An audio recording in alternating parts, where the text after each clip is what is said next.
Hey you like the My Hero Academia collectible card game, right? If the answer is at least a resounding probably, you should head right on over to unfunstuff.com for all of your MHA CCG purchasing needs. We've got the new set Heroes Clash on pre-order, as well as the new DLC 2 in stock.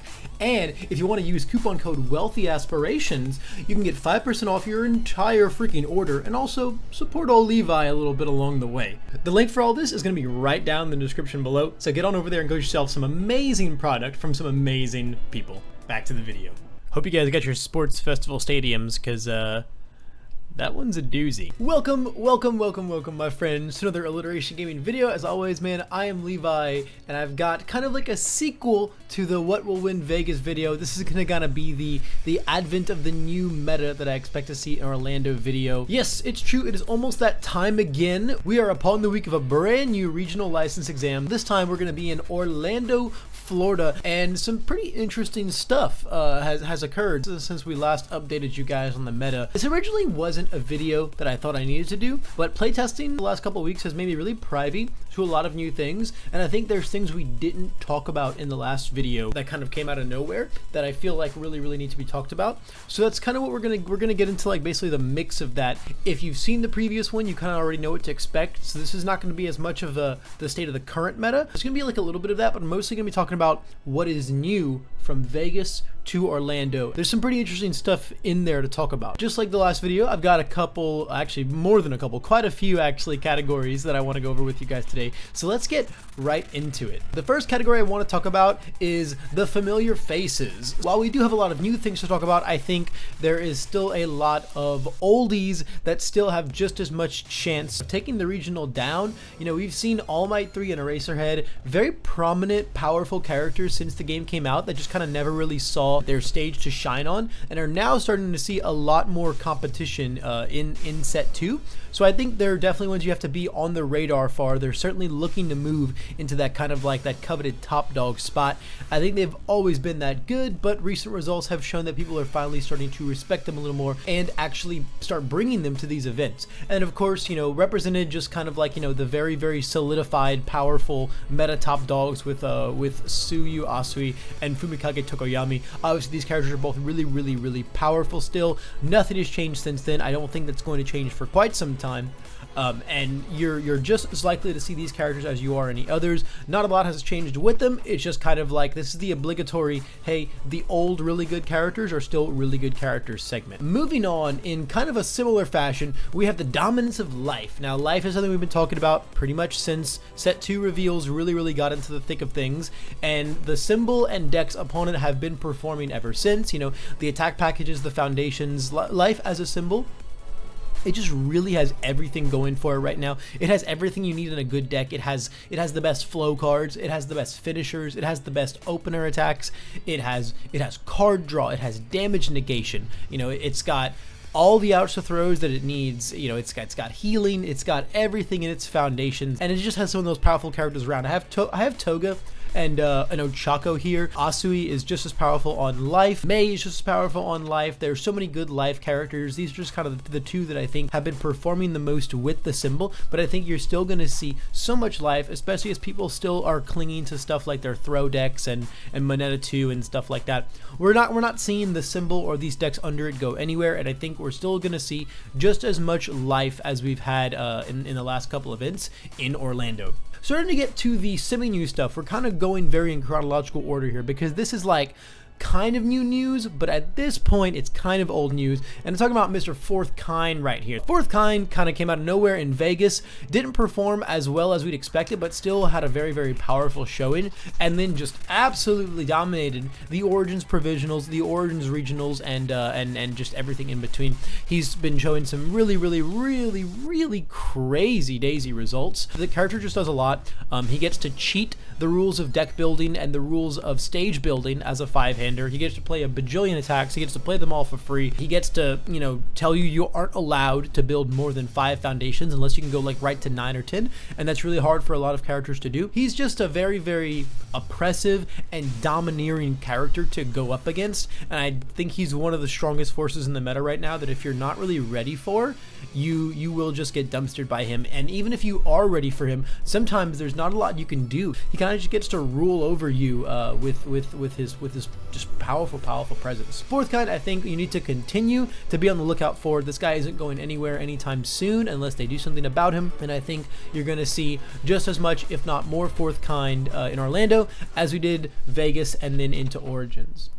So now, to really kind of get into the new that I want to talk about, first thing I want to talk about is the DLC. I think Kirishima 2 is an extremely strong character. Based on first impressions and very little game experience with him, I put him somewhere in the middle of my B tier in the tier list video, and I think that's definitely the floor of where he belongs, with a potentially much higher ceiling. I think this character is very strong. I have had a lot of really good players tell me they've been doing some really good things with him. All of his symbols are very powerful. He has access to extremely strong defensive and aggressive kits on all of them, and the abilities just on his face are very strong, you know, essentially readying to every single turn and then just filtering your hand like crazy. It's hard to catch him without the right blocks. It's hard to catch him without a stage to block you under, and it kind of has, you know, Kirishima 1 energy, where it's like, unless you're ready to throw like 4 or 5 moves, you shouldn't expect to get a lot of damage onto this guy. And even if you do catch him off guard, well, you're only catching him off guard for half of whatever your attack is, right? Which I think is one of the most powerful aspects about him. So very strong character. I expect to see him bring quite a presence to Orlando and going forward. And then the other card that I want to talk about from the Almighty DLC is the Canon Blast. Canon Blast, I think, is an insanely powerful card. You know, I've had Lil Nathan DeWalt preaching the power of this card to me for quite a while, and now that I've started to see it in action, I really have to agree. Effectively being an 8 diff 7 high for 11, but with the potential to do so much more than that in so many characters is really strong. Having life, water, and good, life and water being 2 of the best symbols right now, good being not very far behind them, although I think this attack is a lot more applicable in the life and the water decks. But regardless, it's a very versatile move, and especially stuff like the life and the water decks can just like really, like, especially Suyu can really hard commit out to this and just ready the majority of their stage. And it's like, well, I don't have, you know, 6 attacks to throw at you because I just didn't draw them all, but this cannon I can commit like 10 foundations to, right? And then essentially make it worth, you know, 2 to 3 attacks, because most of the time it just enters a very unblockable range. I feel very similarly about Canon Blast as I do Sugar Rush Power Up, where it's kind of just a free generic bomb / kill card to anyone. So I think we're going to see a lot of Canon Blast in a lot of decks, especially if people continue to choose to take stuff like the life and the water decks. I think it has such a home in Water Asui. It has such a home in a lot of the life decks. Pretty much anything that's running the generic life packages, anything that can ready their stage, stuff like that, play this card super well. The last and probably most interesting category that I want to talk about as far as the newness goes is the advent of air and its place in the upcoming meta game. Let's kind of time travel back a little bit to the Set 1 days, right? To the 1.3 million volts, the zero grav lift, the meteor shower, the electric jolt days, right? Let's go all the way back then when air was considered arguably the best symbol in the game, right? And then Set 2 came out and life happened. Life came out and just kind of became the superior symbol in Set 2, especially for characters that had both symbols, like Ochako being the most prominent one there, and also just came out with a lot of cards that specifically hurt the air decks a lot. Faith Shield being the most prominent one, right? Not only was it harder to, like, you know, orchestrate your really fast kill turn against these life decks, Faith Shield is also one that just specifically hurt really bad to deal with, especially for a character like Ochako. So a lot of the Ochakos and you know, the meta in general just shifted towards life, kind of leaving air in the dust. So what exactly has changed? Well, there's one green card and one old blue card that I want to talk about that really changed that, and I think that is the release of the Sports Festival Stadium and the return of Concentrate. Stadium is the big one to deal with, right? Stadium, what does the Stadium exactly bring to the table here? Well, the Stadium is an extremely powerful card that lets you discard the opponent's blocks before they get to respond with their own block abilities, effectively being able to negate things like Breaker and, of course, Faith Shield being the big one. Being able to negate their Faith Shield response is huge for a lot of the air characters. Obviously, the biggest benefactor of this is Ochako. If you Faith Shield Ochako, she pretty much has to stop her kill turn, because playing the next 5 or 6 cards with that +1 progressive is probably just going to be the thing that doesn't let her get there that turn, and she has to respect that. So it really slows Ochako down by a whole turn. especially giving those life decks or those water decks even more time to set up and prepare for stuff like that. And at the end of the day, they're just better at playing the long game than a lot of the air decks are. Then Jiro, of course, has been a really strong air, kind of like the still surviving air character from the old meta into the new meta, just because she can't shift to life, and of course got a lot of really strong things like double jab pummel. But at the same time, the face shield stops the double jab pummel, right? It stops your combo. So being able to use the stadium to protect your combo, make sure your pummels are all going off, is really strong. And then I just kind of have some of the more like lower tier, if you will, air characters that I think are just going to benefit off of this overall. Even if Faith Shield isn't a card that specifically hard counters you in a lot of ways, being able to get rid of it and then also being able to get rid of Breaker for any aggro deck, which most of the air decks are, is just really strong.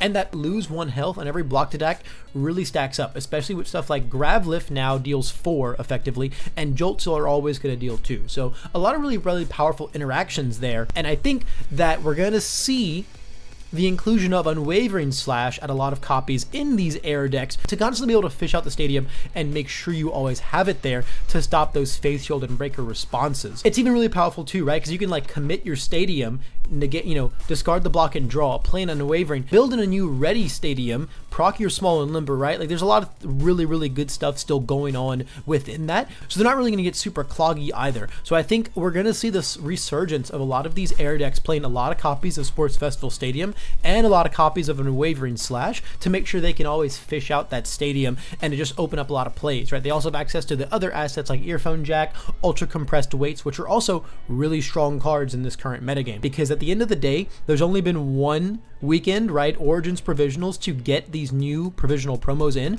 So it's possible that stadiums just might not be in a lot of hands right now, and or a lot of people just might not be privy to this engine yet. So even if we don't see it in Orlando, I think it's still something to expect in the future. And at the end of the day, the really highly competitive players are going to be paying the money to get these cards right now. So I still think it's very possible that we could see them this weekend. But if not this weekend, certainly in the future events to come. And then Concentrate is another card that I want to talk about quite a bit, because Concentrate has always been a pretty solid card, but I think it really has a place in the metagame right now, because being able to negate, obviously being able to negate things like Evil Gaze and Capture Evildoers was always really good. You now have even more powerful things to stop, like Sugar Rush and Summon Dark Shadow.